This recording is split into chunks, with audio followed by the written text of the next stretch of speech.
საინტერესო. მოდით მოხდეული ამოთანა. აი იქ ზუსტად აი აზრში საუბარი, აი ამები რომელიც შეიძლება ჩვენ გამოვიყენოთ კვლევის დროს. ეხლა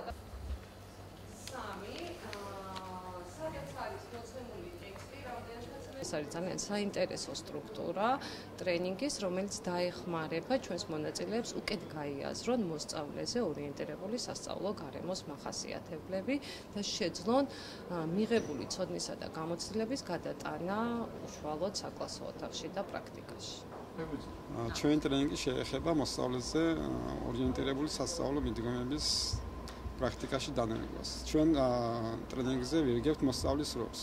და ჩვენი შემდგომი სატრენინგო მასალიდან გამომდინარე, ჩვენ შეგვეძლება ასევე განახორციელოთ ამ სატრენინგო მასალის მასწავლებლებთან დანერგვა და ეს ახალი იყო ჩვენთვის, რომ მოსწავლის როლი გავითავისეთ და რა საჭიროებები, რა თავისებურებები დგას იმისათვის, რომ მოსწავლეთა მოტივაცია ავამაღლოთ და მოსწავლეზე ორიენტირებული გავხადოთ სწავლება, ამისათვის კეთდება ძირითადი აქცენტი. და ჩვენი შემდგომი აქტივობა იქნება აქედან გამომდინარე, ჩვენ ვღებულობთ პრაქტიკულ მაგალითს გამოცდილი ტრენერებიდან, რომ განვახორციელოთ შემდგომ პრაქტიკაში.